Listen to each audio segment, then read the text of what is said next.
Welcome to this special edition of our Sunday show. It's 8:30 p.m. We are at the magical Grand Palais where world players will gather for a global AI summit.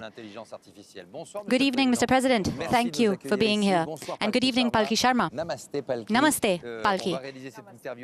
We're going to do this interview together. Thanks for being here. This will also be broadcast in India. And just to have an idea, Palki, how many people generally follow you in interviews?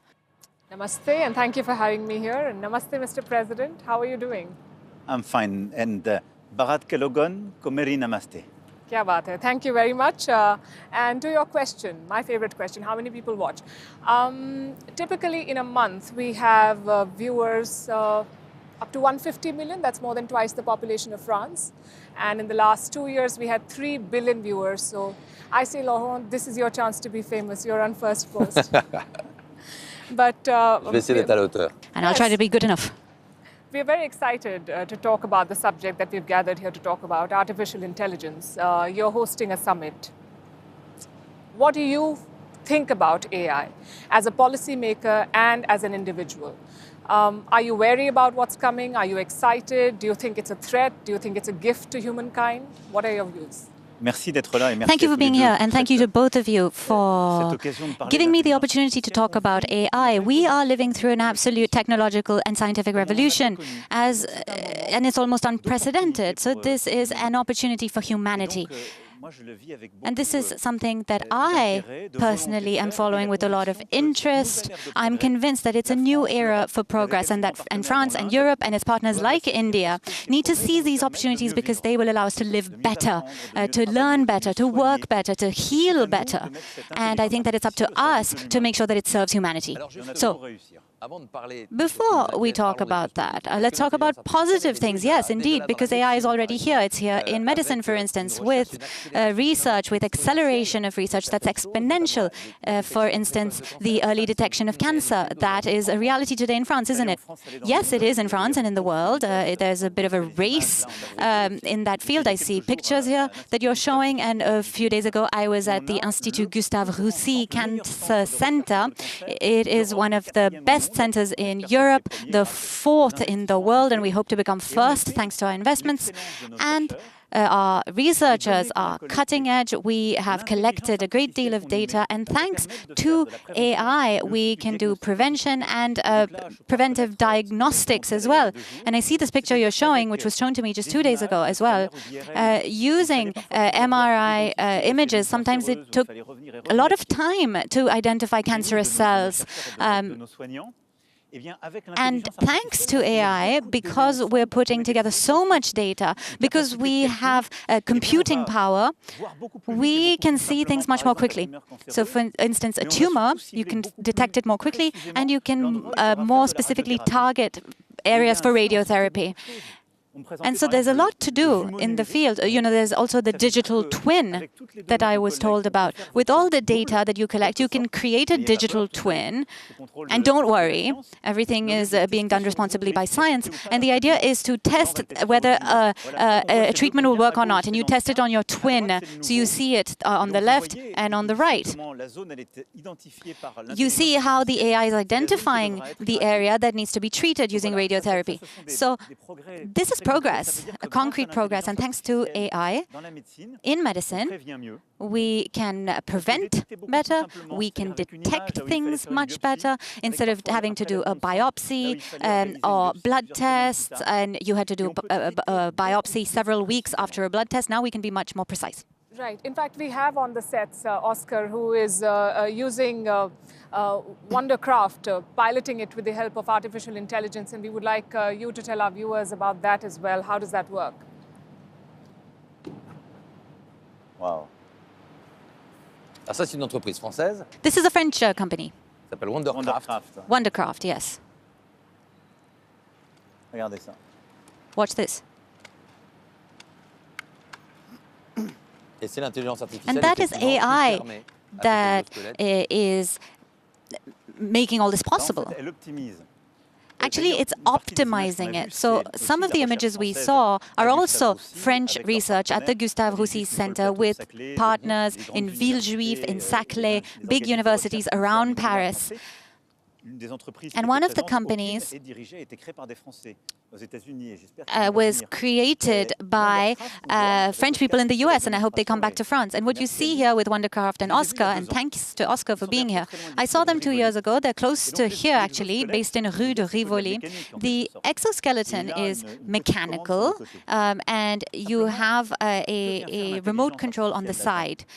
So what's the role of AI? Well, it has computing power which assists the skeleton, and because they've put so much data in there, and because their processors are of such good quality, they can recontextualize continuously and improve the capacity of the exoskeleton. It is consistently optimized, and it understands how he's walking, and it also understands the environment that he's in. So what's important to understand is that AI is actually technology which will allow people, using their enormous computing power and their ability to manage huge data sets, that they will be able to train and will be able to optimize mechanics. Palki, here, as in France, would you say that in India people are worried about AI? I think people are excited. AI adoption in India is high. But there are concerns, of course, just like in France, there are concerns about job losses. What will it do to the job market? There are concerns about misinformation, about copyright violations, about intellectual property rights. So that is my question to you then. How, as a policymaker, how are you going to address those concerns? Who will make the rules to regulate AI, and who will enforce those rules? Well, the first thing, before I get to that, is that, first of all, we need to be a part of the race.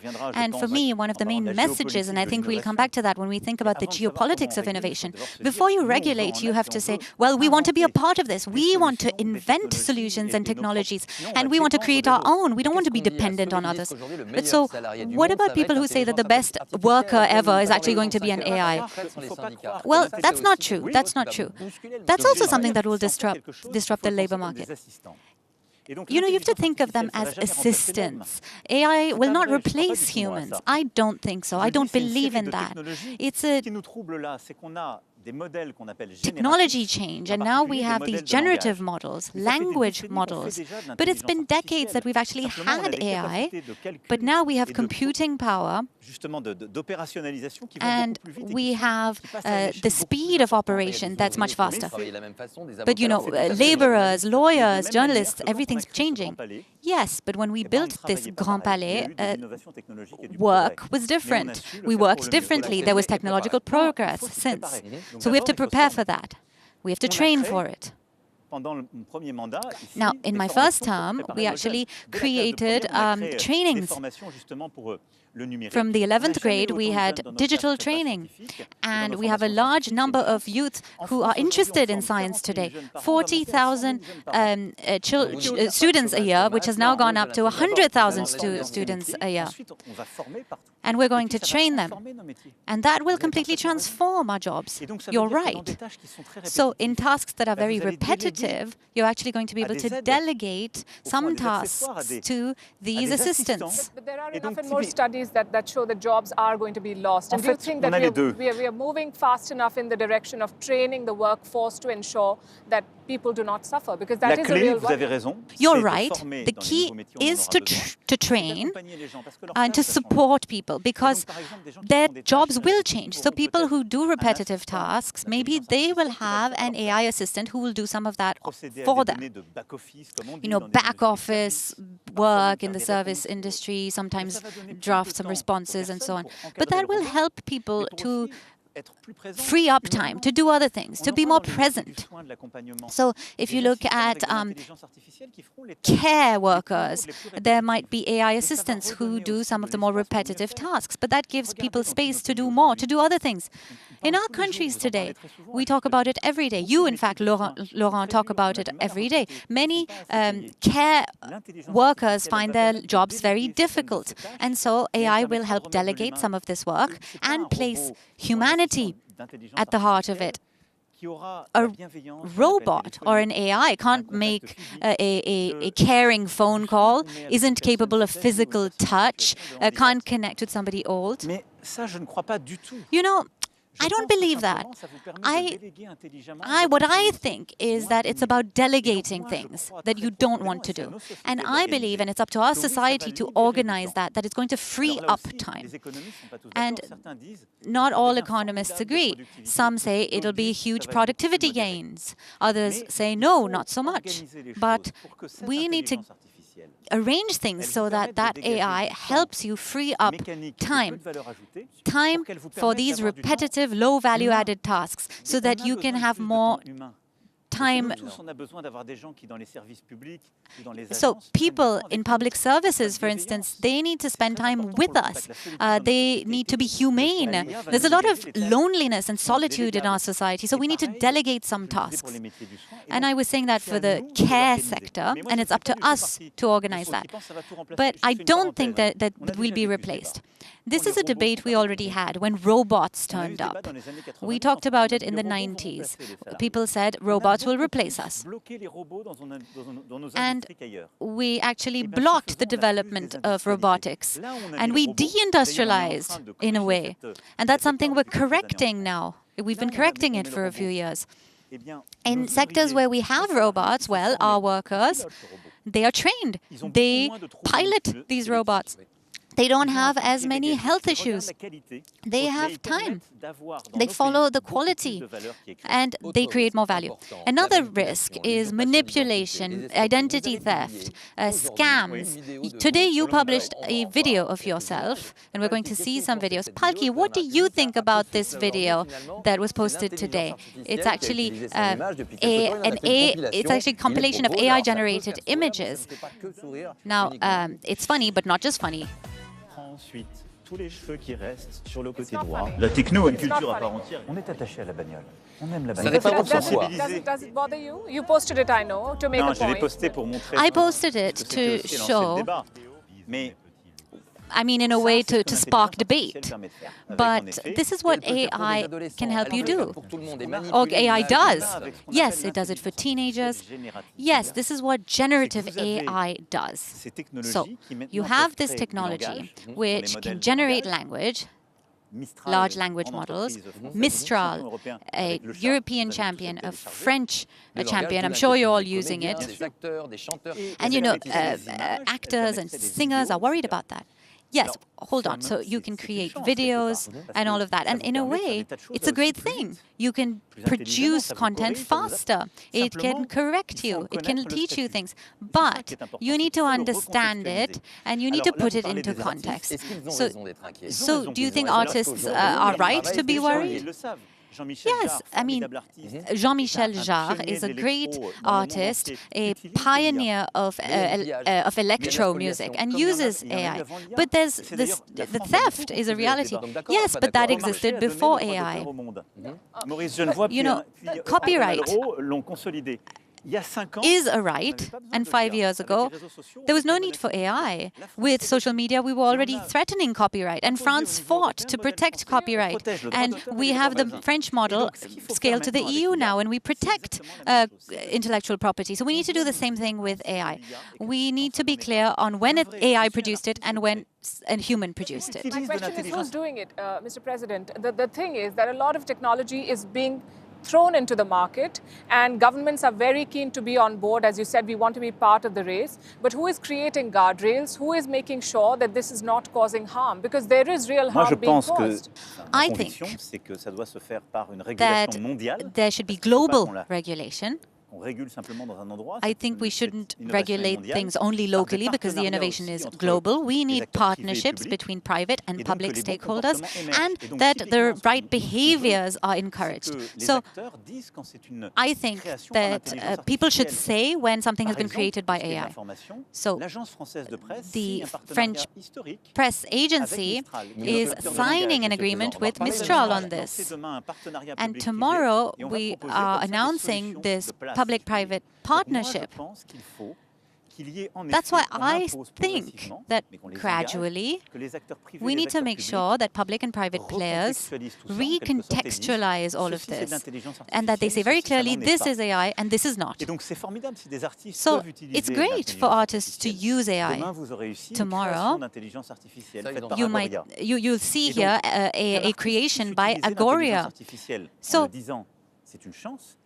if you're able to use it and say that you did, that's a good thing, and you should protect intellectual property. If a journalist uses it, it's a good thing. But they need to be clear that they did. Are you putting the onus of that censorship or regulation on the people, just like you did with social media, that they need to do this? I think that it needs to be governments around the world who do it voluntarily. But you know, tomorrow, who will be here? There will be political powers, but there'll also be tech players, and they've become states in their own right, in a way. Why was it so hard for social media to regulate social media? What would these people say? They would say, no, we don't want to regulate. And look what's happening in the US. You're right, and that's a challenge. What's the challenge for Europe? We all agree with what you're saying, but if you regulate before you innovate, then there's no innovation. You can say we have great regulation in Europe, but we don't have innovation. But sometimes a ban is not the answer. Yes, if we do that, we won't innovate, and that's the problem. So don't ban, but do regulate. Well, the first battle for us as Europeans is invest, invest, invest. And I hope we will talk about it, because we have very big announcements to make for France and Europe. But I also believe we need to regulate, and that is our fight on social media as well. In 2017, I fought against hate speech, anti-Semitism and racism on social media, and people defending terrorism on social media. Do you think it's being fast enough? No, it's not. But in 2017, with Theresa May, after the terrorist attacks, everybody said, free speech, let's not regulate. But then there was the Christchurch terrorist attack, where using social media, a terrorist filmed the attack. And here in Paris in 2019, we launched the Christchurch call, and we succeeded. Within 1 hour, we could remove terrorist content, even on American platforms. So social media today is safer because they have removed fact checkers. So with all of that, you've done. Now you're talking about something a little different. One, we managed what we call the golden hour, which means that within 1 hour we can remove terrorist content. In Europe, we have a regulation, we have done it, we have implemented it, and it's going to change, right? Yes, in Europe, platforms have a responsibility when they disseminate hate, anti-Semitism or racism. But the US is not doing it. The Chinese are not doing it. India is still thinking about it. So actually, we're at the cutting edge in Europe. And we are trying to push for moderation. But you are right, that platforms said, we don't want to moderate. That's politics. We're all about free speech. Well, they're wrong. Why are they wrong? Because behind social media and in AI too, there are algorithms, and these algorithms help you do incredible things, but they always have biases, and so they need to be transparent so that you can verify them. And they need to be transparent for all. All that to say that there's a huge challenge, a huge regulatory challenge, and that is why with Canada we have a global partnership for AI. And India chaired it last year, actually. But that is work that we need to do at a global scale. And in Europe, we're pioneers. But we need to involve everyone, because we cannot regulate just in one geography. So the summit that's going to take place here, it's not a summit amongst friends, is it? Not everybody gets along. Not everyone has the same ambitions. On the one hand, you have CEOs, tech giants, be they Chinese, American, European, French, sometimes smaller companies as well. So, what is the ambition of such a summit? Are you trying to tell everyone, let's work together? Or is it the winner takes it all? What's the idea here? Is it China, the US dominating the world? Well, you know, it's a bit of both, but what we're trying to say is that France and Europe are credible players on AI, and we want to go further and faster. We are the 5th global power in AI. France is. So we have great strengths, but we're also running a little late, aren't we? Well, we're all late behind the US in investment and training. Well, on training, we have partnerships. We have a partnership with India, which is excellent on training. So like I said, we have 40,000 students, but we're planning on training 100,000 students. We have data scientists, mathematicians. France has talent, and that is a strength. We are lagging on data centers. So computing power, you need supercomputers that will take all of this data. And you just announced a partnership with the UAE. Yes, and with Canada. So yes, Europe is going to go faster, France is going to accelerate too, and tomorrow we will announce 109 billion euros of investment in AI over the years to come. And that is the equivalent of what the US announced with Stargate. So basically, the US announced 500 billion, and we're going to do 109 billion. And it's because we worked so hard and because we have strengths. And the UAE is going to make these investments. They're going to create a huge data center, and in American and Canadian investment funds and French companies will also be present. Orange, Thales, and others. When you install a data center, Mr. President, it uses up a lot of energy. So what about the environment? Are you going to talk about it at the summit? Yes, we will. And we're creating a partnership for sustainable AI because it does use a lot of energy. And the two rare elements that you need are, first of all, the processors, the chips, the semiconductors, the most powerful and the smallest, and also energy, carbon-free energy. That's what we need. So, in Europe, we launched a big program on semiconductors with the help of the EU. And in France, we actually make semiconductors, and we're going to continue making them. And we want to create new partnerships. And the Stargate announcement. I just want to finish, Palki, sorry, on semiconductors. So semiconductors and energy use. And I want to focus on this because I think neither the French nor the Indians know this.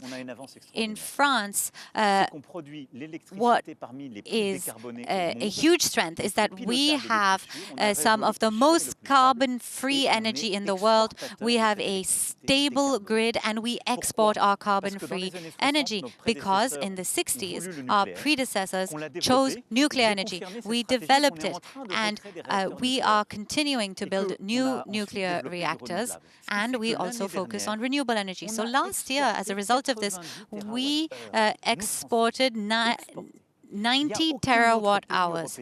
And no other European country produces so much carbon-free energy in addition to its own consumption. And so when we build data centers in France, it's different to the US because their data centers use oil and gas. Push for this tomorrow then. Are you going to ask for sustainable development of AI? Yes, and we're doing two things for that. We're saying France is the best. And we're saying when you come and build data centers in France, they will be clean because our electricity is clean. And we're not going to do it to the detriment of our industry, of our households, and so on, because we already export energy. And secondly, we believe in frugal AI, and that's what recent innovations have shown. Our models consume less because they are more specialized. And today, in the LLMs, amongst these LLMs in which you go and type things, you should go download Mistral instead of ChatGPT. We should do that. When you download it, you're helping France. You're helping a European champion. And that is sovereignty. But the kind of money you've announced, Mr. President, you're talking about frugal innovation. The Americans have thrown money at the problem. You are talking about a big project. And then comes China with its DeepSeek, creating models at a fraction of the cost. Did that innovation take you by surprise? Did that breakthrough make you sit up and think, what did the Chinese do and how? Well, that's just to be expected because things are moving very quickly. So we were thinking that it was all about scale, that you had to be faster. But what did DeepSeek do? They took everything that was already available from the last AI model and then they recalibrated it. And they were more frugal. So that's what made it more economical. Well, everyone's going to do that, and that's why you need to be a part of the race. So is that good news for us? Well, I would like the next generation of this to come from Europe. So there is a kind of race to scale. Are we fully lagging behind? No, we're actually in the race, and the investments that we'll be announcing tomorrow will help us do our share. And then we need to be the most innovative, we need to be the smartest, and these innovations need to be linked to people's needs, and that's what we saw with the exoskeleton earlier. So tomorrow, we have Peugeot, Citroën, our big car makers in France and in the world. They are actually building a partnership with Mistral, which is excellent news. That means that everywhere in the world, when you buy a car, you will have an AI assistant in these Peugeot and Citroën cars, which will help you drive, which will collect data at the same time, and which will make Peugeot and Citroën stronger. And so, are you telling Indians to download Mistral instead? Yes, patriotism. You know, it's something that I believe in. For 7 years, I've heard a lot of debates in France that seem crazy to me. You know, oh, we should tax these companies and so on. So, you know, sometimes our CEOs go abroad. They offshore their companies. You know, I'm telling them to be patriots as well. You know, when we were all of the last 7 years, they also need to recognize all the good that we've done. So would you call these CEOs and tell them that? Yes, for 7 years we've been working on the supply side. That is, focusing on innovation, re-industrialization. We've done it at record levels, creating jobs. We have startups, innovation. We're leading Europe on that, leading Europe in AI. All of the work that we've done. And public services, redistribution. And it's not just about preserving that, it's about accelerating it. And what I want to say tonight is that it's a new era for progress. France and Europe can be champions with India, right? Investing. Investing 109 billion euros. French and foreign money. And then we have AI, humanist AI. Modi tomorrow. I wanted to know what can we expect in terms of announcements on your partnership with India, and as India and France work together, are you creating a new era of non-alignment in the technology space? I think that with Prime Minister Modi, we firmly believe that India and France are two great powers. And we have a special relationship. We respect and want to work with the US. We want to work with China, but we want to depend on no one. And we have a bilateral partnership on that basis. In defense. With our navies, our fighter planes, technology, major engineering training programs. India is a training superpower. 1 million engineers a year. So more than all of Europe and the US combined. So we have that partnership. 3. We have a partnership on the environment and the economy. With Mr. Modi, we launched the International Solar Alliance to develop solar energy in our countries and in the world. We also have civilian nuclear programs. So it's a very deep-seated conviction that we want to be independent. That doesn't mean we want to be isolated, but we want to have technologies and partners that we can trust without dependencies.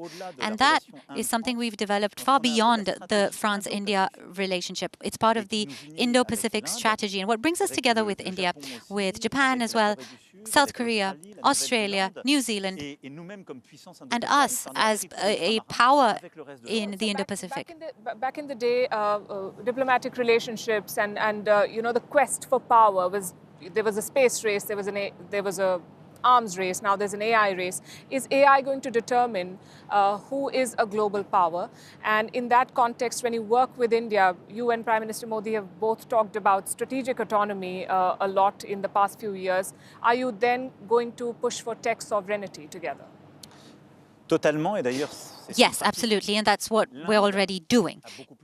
India, of course, has a much larger population than we do. You mentioned it. It's a huge power, very dynamic on the demographic front. And India and France is leading. So we have the US and China far ahead. And then you have France, the UK, India, the UAE, and then Germany, and the others. So we want to work together on AI. And Prime Minister Modi, you were showing these major companies earlier. Prime Minister Modi is facing the same issues. They're all American, and there's a few Chinese players in that space. And he wants to benefit from the innovation, but he wants it to also be happening in India.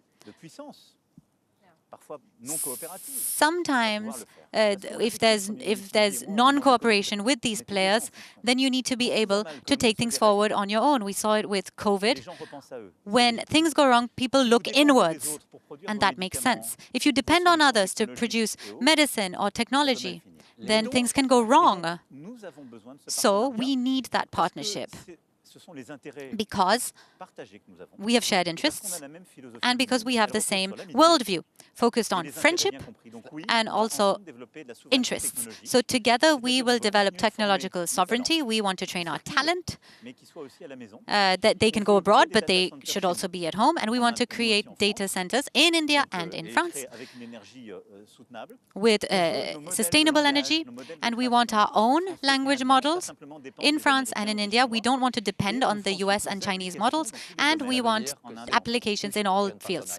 So more than a partnership, it's a new alliance. It's a third way forward. There's the US and China, and perhaps Europe, France, and India can be a third way. I believe very strongly that that is the future. And that is why in 2018 I started this Indo-Pacific strategy. And I'm obsessed with one thing, and that is that I want our children to lead better lives than we do. And I want them to have a say in their future. That is independence. That is progress for France and for Europe. And so I believe very, very strongly that we need to fight today. When it comes to our technology, when it comes to our defense, all of these issues, we need to make sure we depend on no one. Now, the French have been listening to you. We talked about AI. Palki, I'm just going to talk about French politics for a while. They wonder whether our president is only interested in AI or whether he's also interested in pension reforms, in the tax system in France. Are you still interested in domestic politics or not? Well, I answered you earlier, but you were talking about AI. Well, everything is linked together. What about citizenship by birth? Well, that's the role of the parliament and the prime minister and his cabinet. So do you think that today it's easier to be prime minister than to be president following the dissolution? Well, that's how institutions work. The Prime Minister, like his predecessors, heads the cabinet, leads his ministers, comes up with bills for Parliament, and the Prime Minister works alongside the President. It's always been the case. And so do you plan to organize referendums? Well, there are times that the President is more involved, but actually, I think the idea is to focus on broader guidelines. So let's move to the rapid fire. One question before that. I wanted to ask you, are you going to ban Chinese AI in France? Well, I don't think that it makes sense to ban a technology because of where it comes from. That's not our approach. But for all the technology, all around the world, where it doesn't come from Europe, we look into it carefully if our sovereignty is at stake. We've done it in the past for technology. So we don't have this American approach of banning tech because of where it comes from, but we will think about whether we can accept non-European technology for critical sectors. Here's an example, telecoms. It's a yes or no question. Pardon? It's a yes or Non, no aujourd'hui, question. aujourd'hui, on ne va pas Well, les no, bannir. we're not going to ban them today, but it's related to what you were saying on technological sovereignty. This is a question that will be a focus. So, yes or no, 60 seconds, it's going to be very short. Short questions, short answers. Let's go. I'll ask the first question. Is AI already a threat for our democracy? Oui ou non? Oui. Yes. Which country is France's most important partner in Asia? Ah, je dirais l'Inde. India. Est-ce que vous gérez personnellement Do you vos manage réseaux your sociaux? own social media accounts? Je regarde.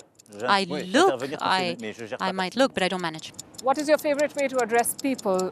Tweets, TikToks, or the good old press conference? Ça dépend desquels. Well, it depends. Comme ça. Est-ce This is que the best. le réseau X d'Elon Is Musk est un Elon outil de Musk's propagande ou X a tool for d'information? propaganda or information? Oui C'est ou un non? réseau social, ni l'un ni l'autre. It's social media. It's neither one nor the other. Mais surtout pas un lieu d'information. But it's not for information. One word to describe your equation with Prime Minister Modi.